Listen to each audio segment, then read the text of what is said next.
Hello दोस्तों, आज हम बात करेंगे कि जो वर्क डन होता है तो उसमें डिस्प्लेसमेंट का क्या रोल होता है और कैसे इफ़ेक्ट करता है डिस्प्लेसमेंट, उस चीज़ के बारे में पढ़ेंगे।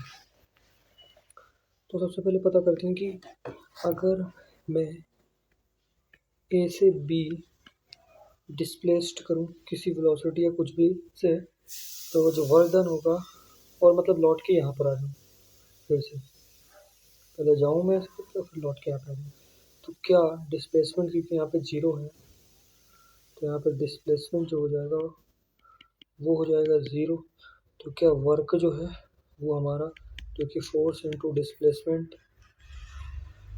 डिस्प्लेसमेंट के लिए डी लिखते थे, और कॉस थीटा, क्योंकि इन दोनों का ये डॉट प्रोडक्ट होता है, यानी कि दोनों वेक्टर फॉर्म में लिए जाते हैं, उनका डॉट प्रोडक्ट लिया जाता है। असल मायने में हम फोर्स का वो कंपोनेंट लेते हैं जो डिस्प्लेसमेंट के पैरेलल हो। मान लीजिए कोई भी आपका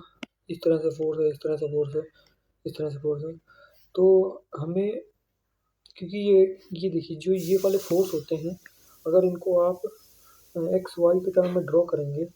तो ये आपको बताएंगे कि ये एक्स में क्या लग रहा है और वाई में क्या लग रहा है, दोनों तरह बताएंगे।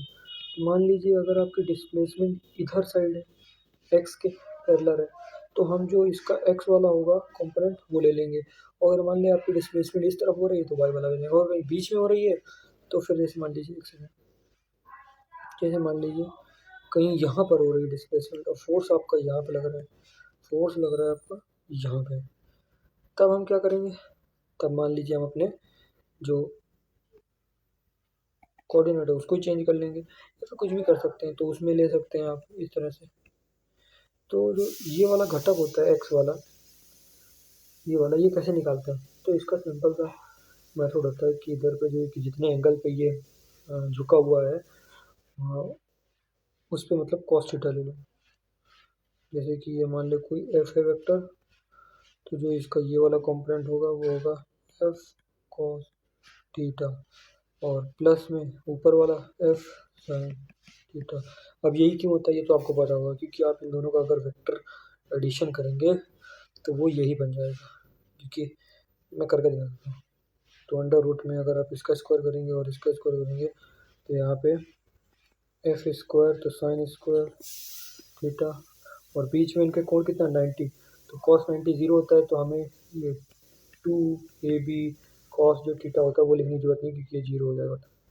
तो यहाँ पर केवल दो टर्म बचेंगी, ये वाली साइन कॉस स्क्वायर थीटा, तो इसमें आप ये दोनों बाहर ले लेंगे तो ये कुछ इस तरह से आ जाएगा एफ स्क्वायर, और ये चीज़ अंदर आ जाएगी, और जो कि 1 के बराबर होती है तो अल्टीमेट एफ आ जाएगा, यही चीज़। तो इसलिए इस तरह से इसके घटक लिए जाते हैं, ये चीज़ आपको समझ में आ गई। तो जो वाई, जो इसका एक्स में कंपोनेंट होगा वो होगा एफ कॉस थीटा, ठीक है, एफ कॉस थीटा हो जाएगा। तो और जो कि इसके डिस्प्लेसमेंट के पैरेलल है, तो हमें पैरेलल वाला जो होता है वो मल्टीप्लाई करना पड़ता है डिस्प्लेसमेंट से, तो वो वर्क को दिखाता है। वर्क और कुछ नहीं है, एनर्जी है असल में मायने में, क्योंकि वर्क दिखाता क्या है, वर्क दिखाता है कि change in kinetic energy, work done जो होता है आपका, जो भी आपने किया है, तो वो उसमें बता क्या रहा है कि जब आप कोई काम कर रहे हैं जिसमें फोर्स लग रहा है और कुछ डिस्प्लेसमेंट हो रही है, तो उसको इस तरह से दर्शाया गया है, मतलब इस तरह से दिखाया गया है कि जब कोई आप काम करते हैं तो उसमें कुछ ना कुछ आपकी एनर्जी लगती है, तो वो एनर्जी जो लग रही है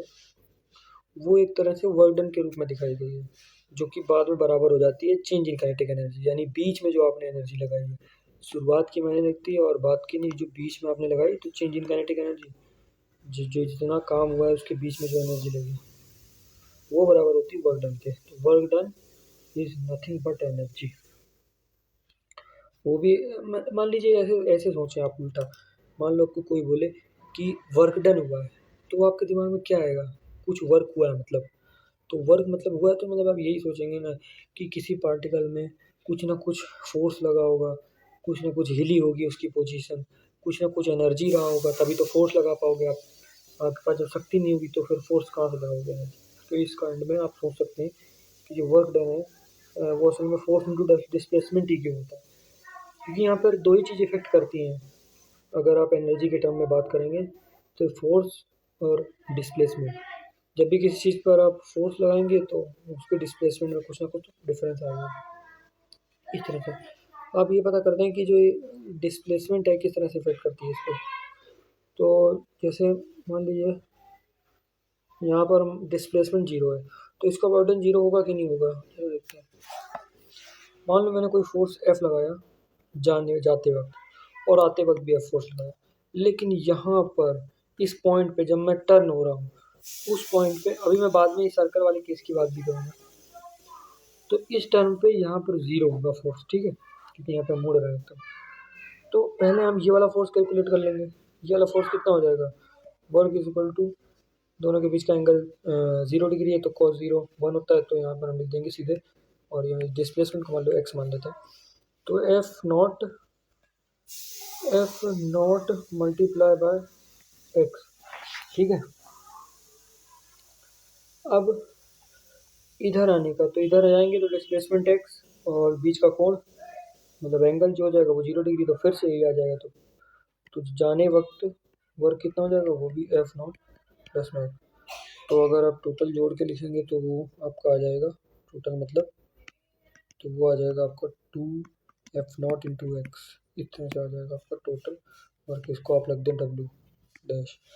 तो ये आपका टोटल वर्क है। तो इसमें डिस्प्लेसमेंट आप देख रहे हैं कि अगर कोई ये कहे कि कोई पार्टिकल गया फिर लौट के यहाँ पर आ गया, तो वो जो टर्निंग पॉइंट होगा जहाँ पे उसका जीरो होगा, तो वहाँ से फिर यहाँ तक का नया वर्क डन होगा, मतलब एक तरह से देख सकते हैं। ऐसा नहीं कि यहाँ तक जाने में पॉजिटिव यहाँ तक जाने में नेगेटिव दोनों कट के जीरो आ गया, ऐसा नहीं होगा। ये वेलोसिटी के टर्म में हो सकता है, क्योंकि वहाँ पे रेशियो की बात करते हैं। तो और मतलब वेलोसिटी में क्यों होता है सब, वेलोसिटी में भी हम ले सकते हैं। तो वेलोसिटी के केस में ये होता है कि हम बात करते हैं एवरेज की, तो मतलब अगर मैं बात करूँ कि यहाँ से यहाँ तक आने में एवरेज वेलोसिटी मुझे क्या चाहिए कि मैं यहाँ पर इसी बिंदु पर आ जाऊँ, तो एक कॉमन सेंस होता है कि भाई आप चलो ही मत ना वहाँ पे, तो आपकी वेलोसिटी ज़ीरो रह जाएगी, तो ज़ीरो रह जाएगी तो आप उसी पॉइंट पे रह जाओगे, तो मतलब ज़ीरो हो जाएगी। और आप इंस्टेंटेनियस की वेलोसिटी की बात करेंगे तो हर जगह होती है अलग अलग। तो इस तरह से आप वेलोसिटी में समझ सकते हैं कि वेलोसिटी मतलब कैसे जीरो आ रहा है इसमें। अब इसमें ही फील ले लो आप, जैसे मान लो यहाँ से गए और यहाँ लौट के आ गए, तो भाई आप खुद सोचो वर्क मतलब क्या एनर्जी आपने नहीं लगाई यहाँ तक आने में, मतलब ये जो डिस्प्लेसमेंट हुई है यहाँ तक आने में एनर्जी नहीं लगाई, लगाई है आपकी एनर्जी वेस्ट हुई है। तो मतलब यहाँ तक यहाँ से घूम के आने में कुछ ना कुछ एनर्जी लगी है, कुछ ना वर्क डन हुआ है, वो ये इसके बराबर है। और यहाँ से यहाँ तक आने में एवरेज वेलोसिटी क्या चाहिए आपको, यहीं पे आना आ जाए, जीरो चाहिए, कोई फ़र्क नहीं पड़ता। लेकिन जब वर्क डन की बात होगी कि मैं पहले ए से बी गया और बी से फिर ए आया, तो उसमें मेरे को कितनी वो चाहिए होगी वर्क डन, मतलब मेरा कितना खर्च होगा, तो इसमें से अब सर्कल की बात करते हैं। सर्कल में मान लें ये सर्कल है आपका, अब इसमें क्या है कि एक पार्टिकल है जो कि नाच रहा है ऐसे करके, और वो यहाँ पर घूम के गया इसमें और यहाँ पर आके फिर से रुक गया। अब इसमें डिस्प्लेसमेंट जीरो है वर्क की, लेकिन इसमें वर्क डन हुआ है क्योंकि इसमें फोर्स अप्लाई हुआ है कुछ टाइम के लिए। टाइम से रिलेशन वैसे नहीं होता है वर्क का, लेकिन यहाँ पे फोर्स लगा है। अब इसको कैसे देखेंगे, तो इसको इस तरह से देख सकते हैं कि मान लें अगर फोर्स एफ बराबर आगे लग रहा है, तो जब भी ये इधर मूव करेगा तो इसकी फोर्स की डायरेक्शन चेंज होगी, यानी फोर्स जो है वो चेंज हो रहा है। फोर्स अगर देखा जाए तो चेंज हो रहा है, तो मतलब अगर यहाँ पे आएगा तो मतलब फिर, लेकिन जो डिस्प्लेसमेंट और फोर्स का जो एंगल है वो हमेशा 0 डिग्री रहेगा, लेकिन फोर्स चेंज हो रहा है। तो मान लीजिए डी एस डिस्प्लेसमेंट में एफ नॉट फोर्स लगाया हमने, मतलब थोड़ी सी डिस्प्लेसमेंट के लिए इतना है, तो इनकी मल्टीप्लाई कर देंगे, बीच का इनका कोण कितना है मतलब एंगल, तो थीटा 0 डिग्री हो जाएगा। अब इसका कर देंगे हम, ये है डी एस मतलब ये है डी डब्ल्यू, यानी छोटा सा वर्क डन के लिए इतना। अब दोनों तरफ आप कर देंगे तो यहाँ पर वर्क डन ये आ जाएगा, और यहाँ पर क्या आ जाएगा चेंज इन वर्क डन, वो आ जाएगा एफ नॉट इंटू में डी एस, ठीक है, जो कि बराबर हो जाएगा एफ नॉट एस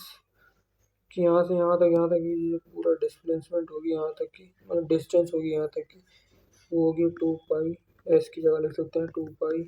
और मान लो इसकी आर डिस्प्ले आर हुआ है तो आर, तो ये हो जाएगा आपका वर्क डन इसका,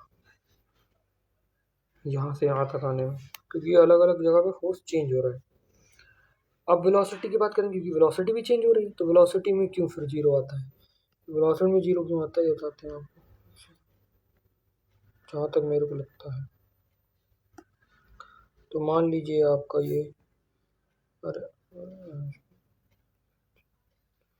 ये मान लीजिए आपका सर्कल है। अब वेलोसिटी ऐसे चले आप यहाँ पे चेंज हो रही है, तो मतलब अगर डी वी की बात करें तो वो हो जाएगी डी एस अपॉन में डी टी के। तो ये तो ठीक है, ये है इंस्टेंटेनियस वेलोसिटी, ठीक है। लेकिन मैं जब आपसे कहूँगा कि यहाँ तक आने में मेरे को, यहीं तक आने में मेरे को कितनी वेलोसिटी चाहिए होगी, एवरेज वेलोसिटी बताओ, मतलब वी, वी का मतलब ही होता है एवरेज वेलोसिटी, ठीक है। तो वी आपको कितनी चाहिए, वो चाहिए आपको जीरो, क्योंकि आप मूव भी मत करो यहीं पे रह जाओगे। या फिर आप ऐसे बोल सकते हो कि यहाँ तक का जो एस होगा डिस्प्लेसमेंट डी, वो बराबर वो डी बटे टी, जो कि होता है डिस्प्लेसमेंट अपॉन में टाइम वेलोसिटी, तो डी वहाँ पे हो जाएगा जीरो, तो वो हो जाएगा जीरो वेलोसिटी, इस तरह से। लेकिन इस केस में फोर्स बदल रहा है, लेकिन यहाँ तक आने में हमें वर्क करना पड़ा, यानी हमारी एनर्जी वेस्ट हुई है। और चूँकि यहाँ पे देख सकते हो आप लोग कि यहाँ पे मल्टीप्लाई में है इसके डी एस जो है, मतलब इसका डिस्प्लेसमेंट, तो इस तरह से भी समझ सकते हो आप। बाकी यहाँ तक आने में आप फील करो इस चीज़ को, यहाँ तक भाई घूम के आओगे, कोई बोलेगा ए से बी तक आने में मतलब घूम के कितना वर्क डन, ऐसा लग रहा है भाई, इतना घूम के आओगे तो कुछ ना कुछ तो वर्क डन करना पड़ेगा ना। ठीक है चलो भाई, नहीं समझ आया तो मैं क्या करूँ भाई, तुम्हारी दिक्कत है।